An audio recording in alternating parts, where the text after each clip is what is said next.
आदाब, नमस्कार। आप देख रहे हैं सिमना न्यूज़ और मैं हूं आपके साथ गुलफशान अंसारी। पिछले 12 दिन से देश के किसान दिल्ली और हरियाणा से लगते बॉर्डर सिंघू बॉर्डर के नज़दीक अपनी मांगों को लेकर सरकार की मुखालफत कर रहे हैं, विरोध प्रदर्शन कर रहे हैं और अपने विरोध प्रदर्शन को बेहद शांतिपूर्ण तरीके से अंजाम दे रहे हैं। इस बीच सरकार के बीच वार्तालाप भी जारी है, बातचीत भी जारी है। कृषि मंत्रालय खुद इसमें इंटरफेयर कर रहा है। बावजूद इसके किसान अपनी मांगों को लेकर दिन रात प्रदर्शन कर रहे हैं और सरकार से कुछ उनकी मांगे हैं उनको मनवाने की पूरी कवायद कर रहे हैं। जैसा कि हम सभी जानते हैं कि कृषि मंत्रालय से भी हाल ही में हुई बातचीत में ये बात तो तय हो गई कि एमएसपी को लेकर जो किसान विरोध प्रदर्शन कर रहे थे, न्यूनतम समर्थन मूल्य को लेकर जो लिखित प्रस्तावना देने की मांग कर रहे थे, इस पर लगभग सरकार की रजामंदी बनती दिखाई दे रही है। लेकिन इसके अलावा भी और बहुत सी मांगे हैं जिनको लेकर किसान विरोध प्रदर्शन कर रहे हैं। आजादी को चली बयाने दीवानों की टोलियां, खून से अपने लिख देंगे हम इनकलाब की गोलियां। हम वापस लौटेंगे लेकर आजादी का चोला। मेरा रंग दे बसंती चोला, मेरा रंग दे बसंती चोला, मेरा रंग दे बसंती चोला, माए रंग दे बसंती चोला। ये वो चोला है कि जिस पे रंग चढ़े ना दूजा, ये वो चोला है कि जिस पे रंग चढ़े ना दूजा। हमने तो बचपन से की थे इस चोले की पूजा, कल तक तो चिंगारी थी वो आज बनी है शोला। मेरा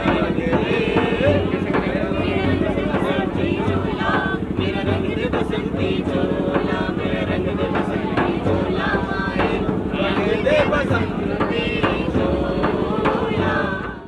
बॉर्डर पर तमाम तरह के लोग जो हैं किसानों के समर्थन में उतर रहे हैं और कहीं ना कहीं यही समर्थन जो है यहाँ के किसानों को प्रोत्साहित कर रहा है और उनके इस आंदोलन में सपोर्ट कर रहा है। एक ऐसे ही स्टूडेंट विंग है यहाँ पर और इन्होंने AIDSO किसान संगठन है उसको प्रोत्साहित करने के लिए अपने लेवल पर क्या कुछ तैयारियाँ किया है और इनसे हम बात करते हैं कि कैसे वो किसानों को किसान विरोधी बिल के लिए जो है समर्थन कर रही है।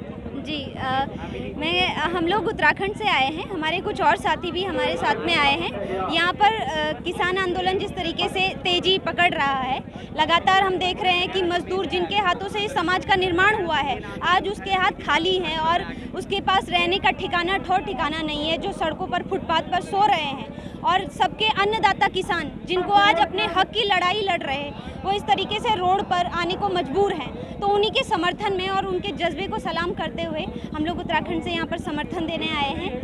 किसान स्टूडेंट विंग का एक जो आंदोलन करने का तरीका जो होता है बहुत खास होता है। जैसे हम देखते हैं JNU वगैरह प्रोटेस्ट में अक्सर ये इस तरह के आंदोलन को उबाल मिलता है। तो आपने देखा हमने कि आप कुछ रचनाएं प्रस्तुत कर रही थी यहाँ पे, तो क्या कुछ खास रचनाएं आप हमारे दर्शकों को बताना चाहेंगे? जी हम देखते आए हैं कि जैसे कि आंदोलन का सबसे महत्वपूर्ण भाग जनगीत भी होता है। जनगीत से आंदोलन को तेजी मिलती है, एक धार मिलती है। तो उसी को लेकर के हम लोगों ने अपनी तरफ से अलग अलग जगह पर जाकर के लोगों को गैदर करके अलग अलग जनगीत, मेरा रंग दे बसंती चोला या किसानों को लेकर के जो किसान आंदोलन से रिलेटेड जो भी सॉन्ग्स हैं वो सब हम गा करके एक जनता के बीच एक जोश पैदा करना चाह रहे हैं। तो इसी आशा को लेकर के किसान आंदोलन। Okay, thank you. Narendra Modi बात तो डिजिटल की करते हैं, डिजिटल दुनिया बनाने की करते हैं, लेकिन उसी दौर में रंगमंच को प्रस्तुत कर किसानों को किस तरह से समर्थन दिया जा रहा है ये भी हमारे और आपके लिए कहीं ना कहीं एक मिसाल है और ये एक नसीहत है कि हमें देश के किसानों, देश के अन्नदाताओं का समर्थन करना चाहिए। जनहित से जुड़ी चुनिंदा खबरों को जानने के लिए सब्सक्राइब करें सिमना न्यूज़ को और बेल आइकन को दबाना ना भूलें। वीडियो पसंद आने पर लाइक, शेयर और कमेंट करना ना भूलें।